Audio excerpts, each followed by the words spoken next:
ગુજરાતના એવા નૃત્યો જ્યાં લોકો માત્ર નાચતા નથી પણ પ્રાણીઓની નકલ પણ કરે છે.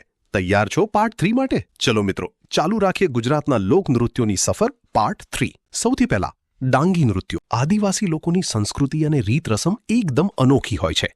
ડાંગી નૃત્યોને ચાળો કહેવામાં આવે છે, જેમ કે માળીનો ચાળો, ઠાકરિયો ચાળો વગેરે. આમાં 27 પ્રકારના તાલ હોય છે અને સૌથી ખાસ ચકલી, મોર, મરઘી કે કાચબા જેવા પ્રાણીઓની નકલ કરીને નૃત્ય કરવામાં આવે છે. માળીનો ચાળોમાં તો કમાલ જ છે. પુરુષો ગોળાકારમાં ઊભા રહે છે અને તેમના ખભા પર સ્ત્રીઓ પગ રાખીને સાથે નાચે છે. હવે વાત કરીએ સીદી નૃત્ય, ધમાલ. સીદી લોકો મૂળ આફ્રિકાના છે. મુઝફ્ફર ત્રીજાએ 16મી સદીમાં તેમને અહીં લાવ્યા. ગીર જંગલનું જાંબુર ગામ મિની આફ્રિકા તરીકે ઓળખાય છે. સીદી લોકો છલાંગો અને શરીરના વળાંકો સાથે નૃત્ય કરે છે, એકદમ એનર્જેટિક. આ ધમાલ નૃત્યને મશીરા નૃત્ય પણ કહે છે. નાની ઢોલકીને ધમાલ કહે છે અને સ્ત્રીઓના વાજિંત્રોને મઈ મિશ્રા અથવા સેલાની કહેવાય છે. યાદ રાખજો, સામાન્ય રીતે દર મહિનાની 11 અને સુદ બીજના દિવસે આ નૃત્ય થાય છે. હવે ઝટપટ બીજા નૃત્યો. ડોકા અને હુડા રાસ સૌરાષ્ટ્રના ભરવાડ સમાજ સાથે જોડાયેલ. જાગ નૃત્ય ઉત્તર ગુજરાતમાં ઠાકોર, રાજપૂત અને પાટીદાર બહેનો માથા પર જાગ મૂકી કરે છે.